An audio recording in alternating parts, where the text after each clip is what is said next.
Hey, here's something you need to try. Ask 3 dozen bass fishermen to name 3 different types of structure they have confidence in. Now, chances are everyone would rate ledges in the top 3. As their favorite structure, a ledge to a bass is like a tree line or fence row is to game, like quail, rabbit, and deer. It's a type of place that wildlife gravitates to. Ledges are found on most bodies of water, big or small. Naturally, some are deep, others are shallow, and they're basically easy to locate and identify. Your GPS and graph can help save you valuable time in your search. Now, on some bodies of water, channel buoys will mark these ledges. Normally, the first thing I do is idle my boat up and down the ledge, looking at different depth levels, looking for fish either suspended just off of the ledge or on the bottom, or up on the edge of the lip where it drops off. Now, just because you've located the ledge, this surely doesn't mean you've located the fish. It's time now to locate the ideal depth and then the best area along that ledge. Sure, this is going to take some time and work, a lot of trial and error. Now, this is where your graph can really be as handy as a pocket on your shirt. It'll not only show you the depth of the ledge, it'll show you if cover is there as well as fish. There we go. Boom!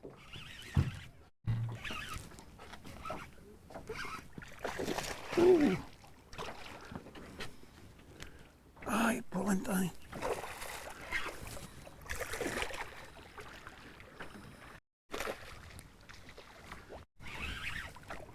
Oh, yes, sir.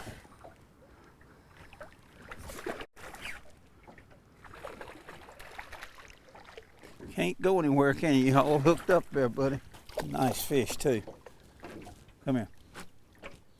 Easy. Oh, easy does it. Look at that. He threw the bait, but that hook right there got him. Look at that.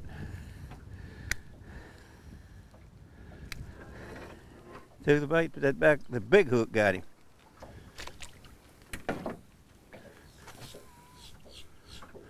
That's a nice chunky fish. Hello, good morning. How you doing? Bye-bye. Okay, it's important to remember that no 2 ledges are formed identical, but there are distinguishable factors that make one ledge stand out from another. A sudden or rapid change is one. Availability of cover is certainly another. Length and location of the ledge. Number and location of irregular features. The type of structure. The presence of forage. And whether it's a double ledge or not are a few more key factors. As you can see, we're keeping our boat out over the deeper water, fan casting a short portion of the ledge from about 1 o'clock to the 2 o'clock position. After working the area, what we're doing, we're moving up just above our last cast and repeating the same motion again. Boom! Boom!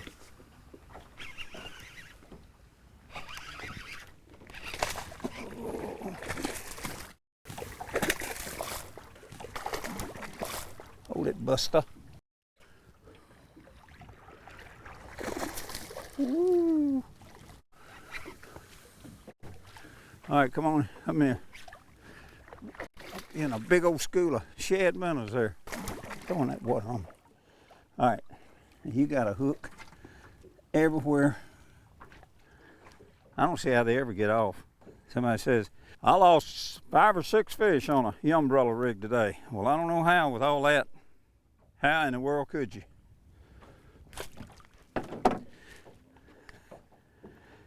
All you wanted was a meal, and I took it away from you, didn't I?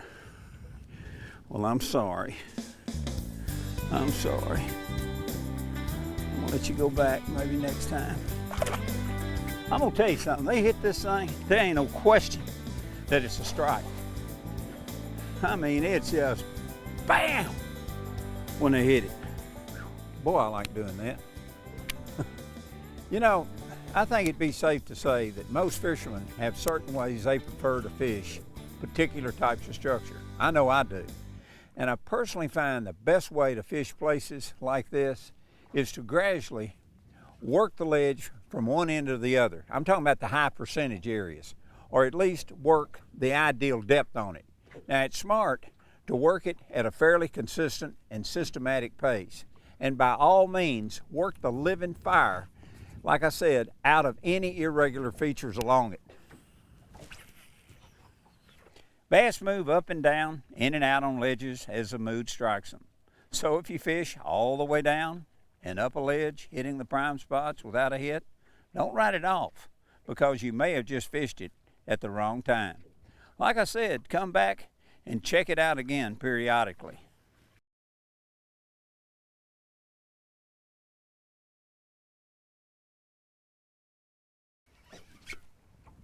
Bang!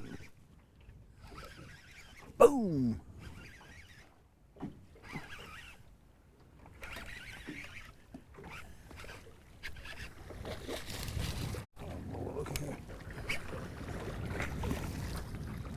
He don't know what to do. He's got so many hooks in his face. Come here, buddy. What are we gonna do here? Watch those waves, watch those hooks. Oh, rascal, you almost got me with that one. Oh, easy now.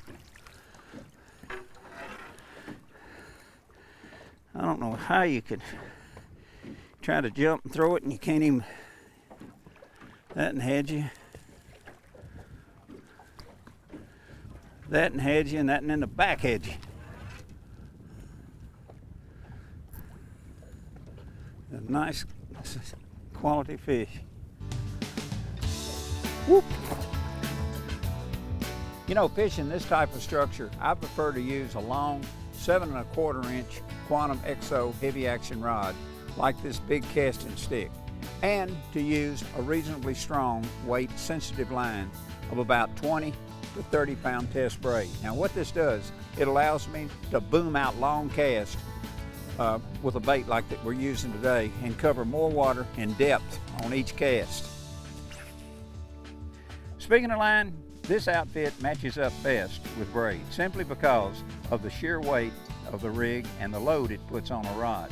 Sure, I can cast 25-pound mono or fluorocarbon just as far as I can 30-pound braid or even 65-pound braid for that matter. But when I'm fishing this rig deep, say 10 feet or deeper, the smaller diameter braid has less friction and makes it much easier to keep the lure down. Plus the lack of stretch in my braid gives me much better feel and better hook sets. So I can load up this rod because it's got a tremendous amount of backbone here and get that bait way out there. When fishing areas of this type, look for key structural spots along the ledge, like where a point extends out, or a short pocket, or where a cut may appear, or possibly a small ditch or tributary cuts through the ledge. And always fan cast these areas well, from left to right and vice versa.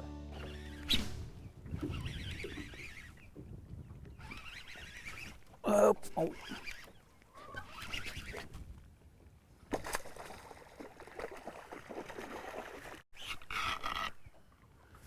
Go, go, go, go, go, go, go, go. Where are you going?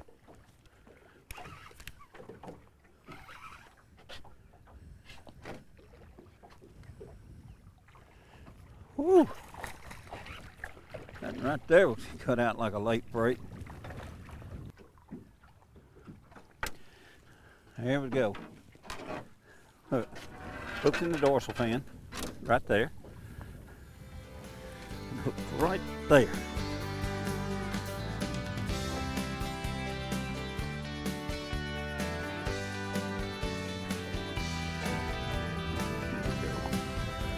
Dark, pretty fish. Fishing terrain of this type, fishermen should always be aware of the presence of current. It could be a wind current or a current caused by water being pulled or generated through or over a dam downstream. When current is present, bass have the tendency to position themselves on the down current side of structure facing the flow. Naturally, if the structure is deep, wind currents would have very little effect on their location. And speaking earlier about double edges, well, let me tell you, they can be highly productive. When a double edge exists in a small section along a deep ledge, it's almost a sure bet that it will hold fish sometimes during the year. And in many cases, if the depth is correct with the proper cover, it can hold even a school of fish most of the year.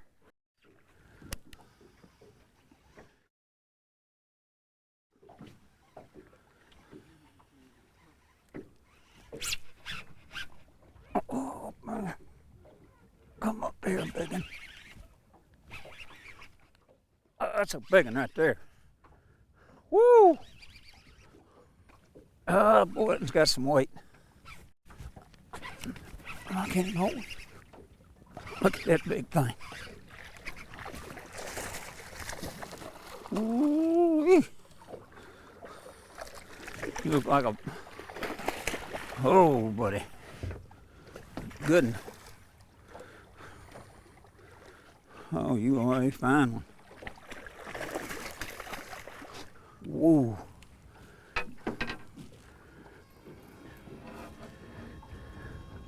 That's a big old hook right in there. Whoa. That's a pretty one. Hello. Oh boy. What a dandy. What a dandy. Woo! What a way to end the day. Well, folks, like I said, what a day. I sure hope this past 30 minutes has helped you realize how important ledges can be and has given you some insight on how to fish this fish holding real estate. And using one of these, I think you'll agree that you've got an edge for bass on a ledge. Thanks so much for tuning in, and we'll catch you next time. Now I've gone fishing with Bill Dance today.